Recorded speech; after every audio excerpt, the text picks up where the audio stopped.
And we're gonna be getting into anger management and patience in the scriptures biblically, the instructions he told the Israelites to do to handle anger, stress, and a lack of patience, right? Because they go hand in hand. The only way you're gonna be able to tame anger, which we all have, that anger spirit within us, that wrathful spirit in us, is through these scriptures. And the scriptures tell us to have patience, to be meek, to be humble, to be slow to wrath, right?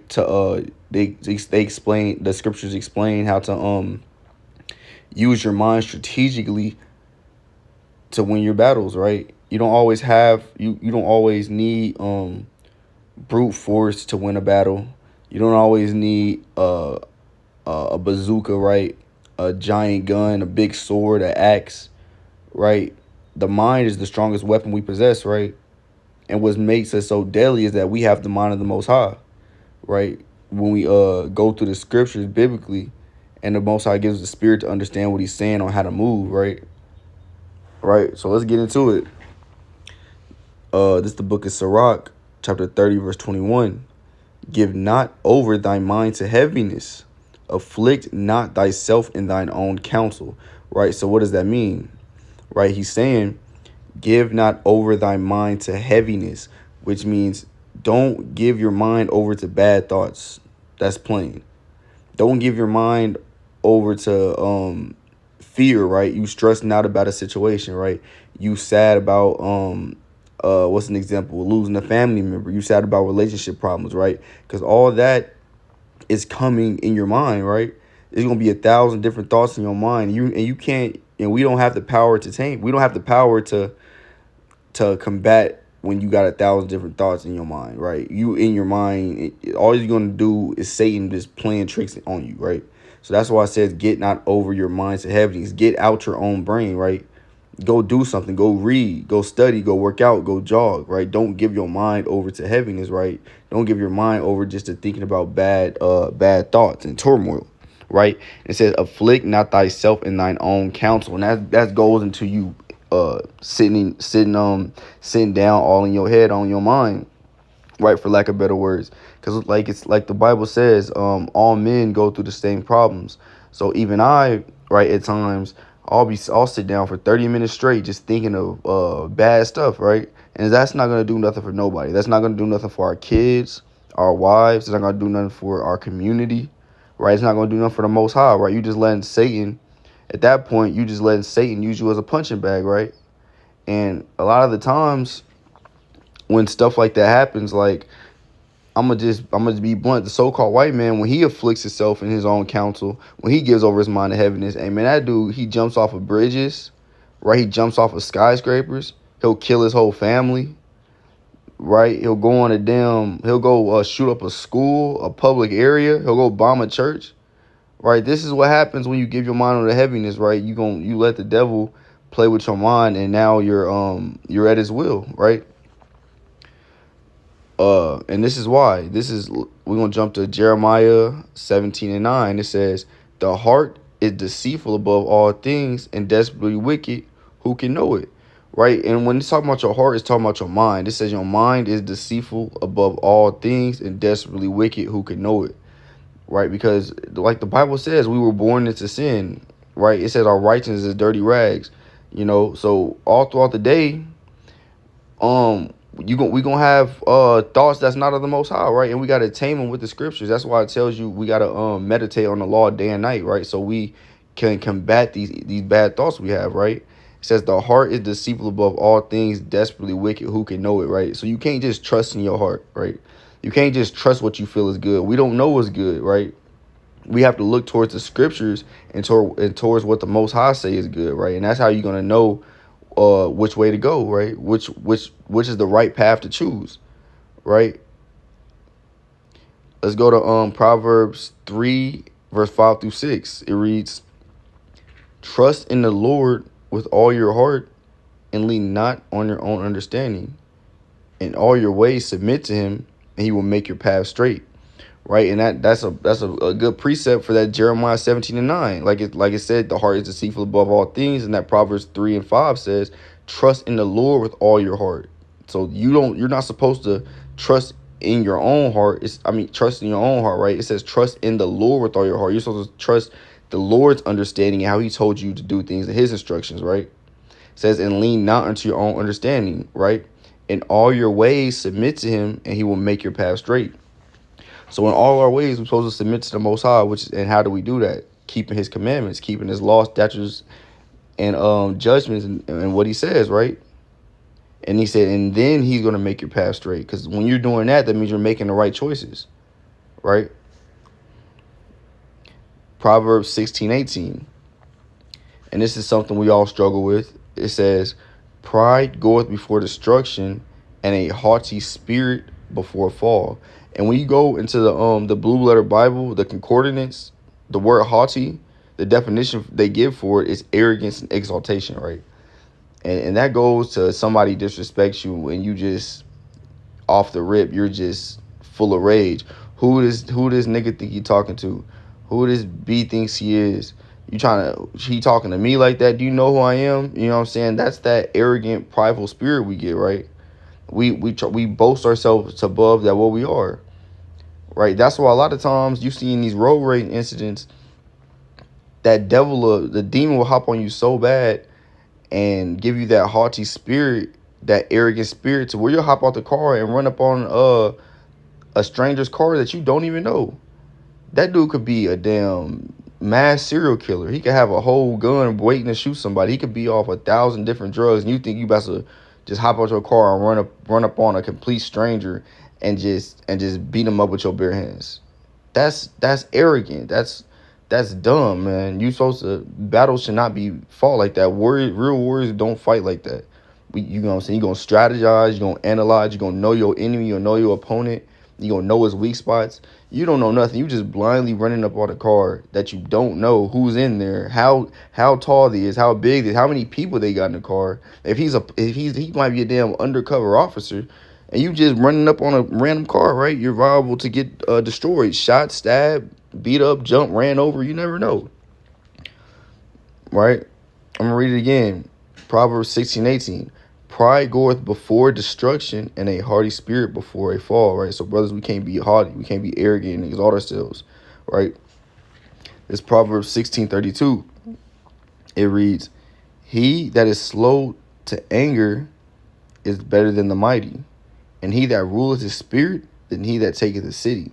So it said, if you slow to anger, you're better than the mighty, man. You better than these damn 6'8" basketball players, man. These 250 pounds full muscle football players, man. These military guys who got 100 kills when they built.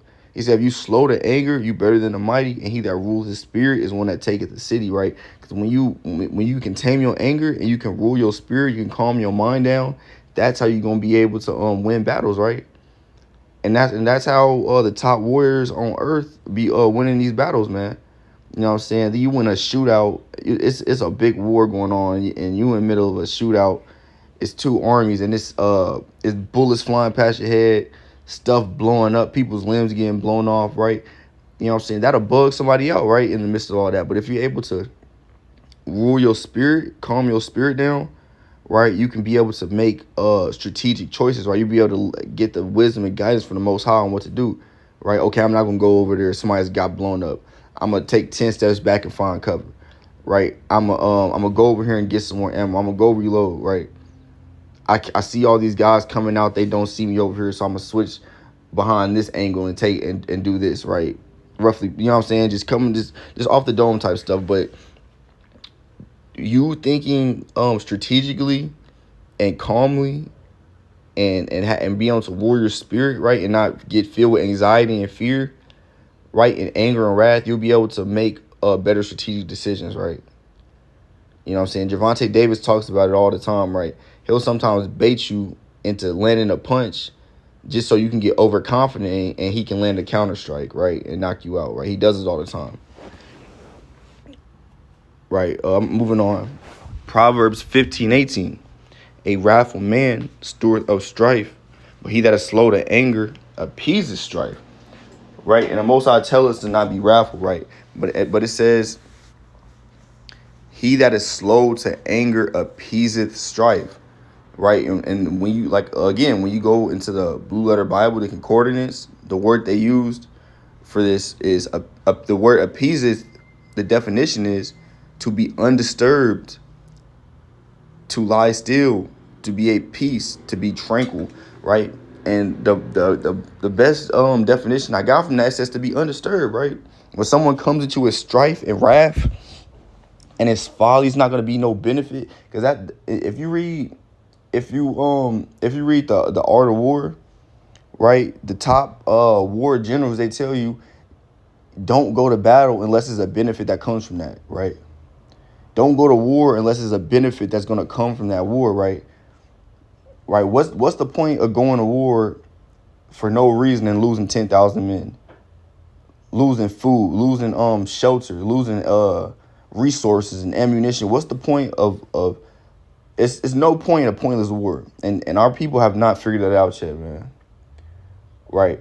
You know what I'm saying? Somebody will make a social media post about a black man, another black man making a social media post about another black man, and you ready to go. Now that guy's ready to go kill, man. That's it's pointless. You ready to go throw your life away, be away from your family, right? Spend all that time in a white man's jail because somebody made a social media post. There's no benefit that comes from that, right? You know what I'm saying? It's no benefit from it, right? That's an unwise warrior, right? That's an unwise soldier, right? That's just a nigga, man, right? So you know what I'm saying? I'm gonna read it again because that's a powerful verse. Proverbs 15:18. A wrathful man stirreth up strife, which means you're gonna try to egg it on, right? You're gonna try to keep going down this folly path of wrath and malice when it's gonna have no benefit for you, right? But he that is slow to anger appeaseth strife, right? Remember, the word appease means undisturbed. We gotta be undisturbed in this thing, right? When we out on the highways and byways teaching, and somebody comes yelling and screaming and scoffing, talking about folly, we gotta be undisturbed, right? If sometimes a demon might hop on your lady, she get to yelling and cussing you out, we gotta be undisturbed, right? Somebody might cut you off in traffic, right? On that road race type stuff, we gotta be undisturbed, man. We gotta be calm, cool, and collected in this thing as men and women and children of the Most High, right? This is Ephesians 6:12. It reads, excuse me. This is Ephesians 6:12, and it reads, "For we wrestle not against flesh and blood, but against principalities, against powers, against the rulers of darkness of this world, against spiritual entities in high places," right? So he's telling us, right? He said we wrestle not against flesh and blood, but against principalities, right? So all this is spiritual, man. Like when people get these demons on them or these spirits on them of wrath and malice and damn, just all out hatred. Those are demons on them, man. It's not personally them. It's the demon that done hopped on them to make them act this way, right? Right, and like I'm gonna read it one more time. It says, "For we wrestle not against flesh and blood, but against principalities and against powers, against rulers of darkness of this world." Right, and when you go into the word for principalities, right, in the concordance, the definition they give for it is angels and demons. Right, so it literally tells you, right, we're not wrestling against flesh and blood. We're not wrestling against humans per se, but we're wrestling against literal demons on these people, man. Right, so it's deeper than what brothers and sisters think, man. You know what I'm saying? We're literally wrestling against demons, right? And we got to combat that with the word, right? We're keeping the commandments. We're being strategic, right? We're being bold, with being cool, calm, and collected, right? And ultimately with prayer and fasting, man. That's how a lot of these things is gonna be able to calm our spirit down and lift it up to where we can combat these things, man. Right?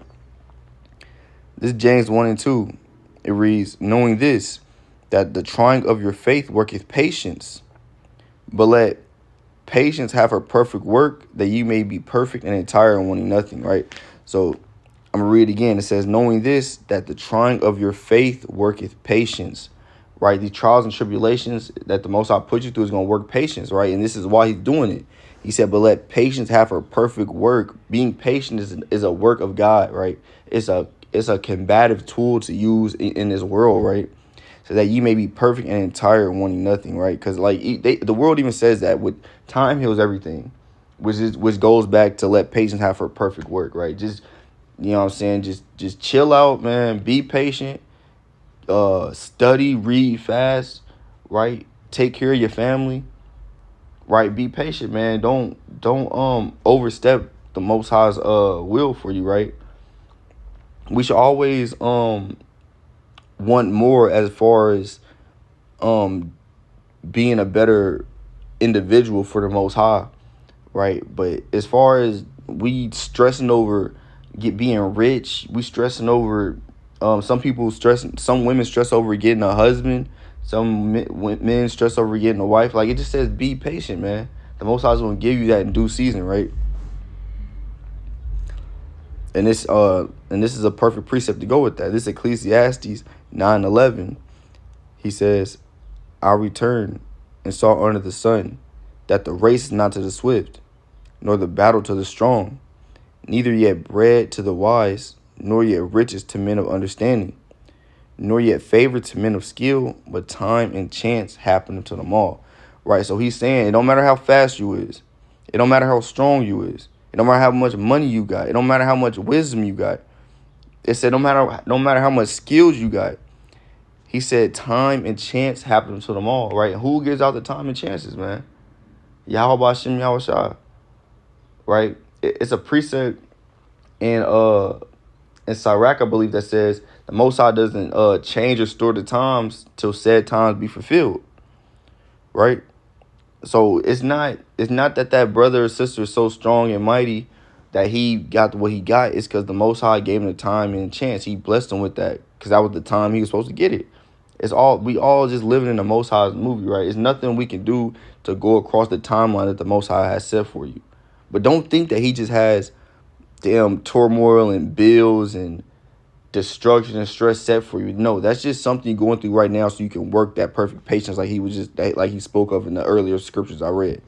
Right? This is all just a fiery trial to get us to purify us, right? All right, moving on. This is Sirach 11:21 through 22. It reads, Marvel not at the work of sinners, but trust in the Lord and abide in thy labor. For it is an easy thing in the sight of the Lord on the sudden to make a poor man rich. The blessing of the Lord is in the reward of the godly, and suddenly he maketh his blessing flourish. Right? Because it's a precept that tells you that sinners have received things from him and have not known them. Have not known the Most High, right? Right, but they're not. But when you get something unrighteous, because trust me, and I know a lot of brothers can attest to this. When you get something unrighteously, the Most High is gonna put he's gonna put hell on whatever you just got. Right? If you get money through stealing, through robbing, through them selling drugs, like it's gonna come. It's some BS is gonna come behind that, right? If you get a new car through having to scam somebody, it's a lot of BS comes behind when you sin to get what you gain, right? Because the Bible tells you, since we are the children of God, he's gonna punish us 3 times more for our transgressions, right? So a heathen and somebody who's not chosen by God, they can go get riches and whatever they want through sin, right? And the Most High might let them do that, right? Ultimately to lead them to their own destruction. But you being an Israelite, or you being a chosen man or woman or God, he's not gonna just give something to you if you got it through sin. We're meant to be holy and righteous, right? To be a light to the nations, right? To be a light to the Gentiles, right? To be a light to our communities, right? So he's not going to allow you to get something through sin and you prosper in that, right? Because it would throw his whole word off, right? We would be making God a liar if he was to allow you to do that, right? Now, let me, just for the record, let me get that precept real quick.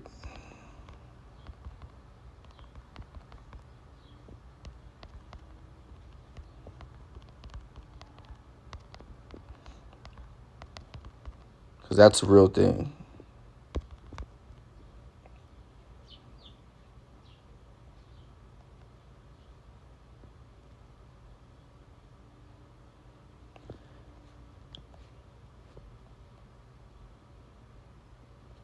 All right, I'm gonna get Leviticus 26:18. It says, "And if ye will not yet hearken unto me, then I will punish you 7 times more for your sins."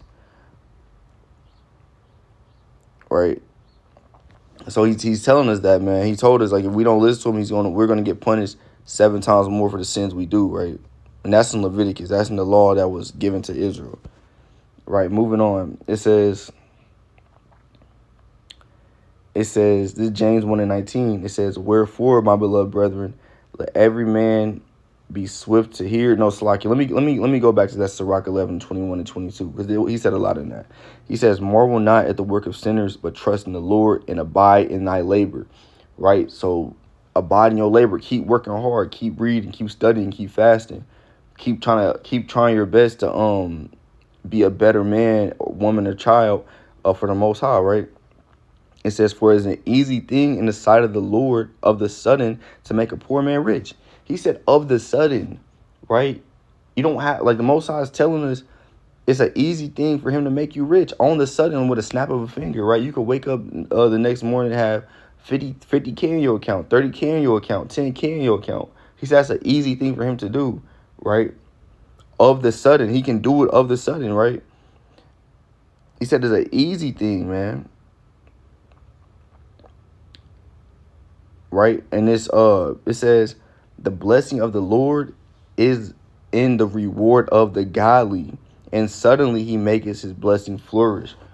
Right? So you don't need a damn pyramid scheme, some type of elusive government finesse. You don't need none of that, right? The Most High said he will bless you with money or whatever you need when you make your ways right with him, right? It says, "The blessing of the Lord is in the reward of the godly, and suddenly he maketh his blessing flourish," right? Right. That's plain. All right, now jumping down. James 1:19. "Wherefore, my beloved brethren, let every man be swift to hear, slow to speak, and slow to wrath." Right? So we're supposed to be listening, right? Gaining information, right? It says slow to speak. Right? We're supposed to be and that's how, and ultimately these are all warrior attributes that you should keep in your mind, right? You know, if somebody could be trying to finesse you with their words, right? You might wanna be slow to speak. You might not want to speak out of term, right? And it says, "And be slow to wrath." These is all key things that we need in this life. Even when we teaching, we dealing with our women, we dealing with our children, right? We need to be slow to speak, swift to hear, and slow to wrath, right? Moving on, Proverbs 25:28. "He that have no rule over his own spirit is like a city that is broken down without walls," right? And that's plain. If somebody's going to siege a city and they have no walls to protect it, that means they can just go in there with catapults and damn fire arrows at people and all types of stuff. You have no wall, and that's how it is with your spirit, right? If you don't have a guard over your spirit, then you're subject to be taken over, right, by demons.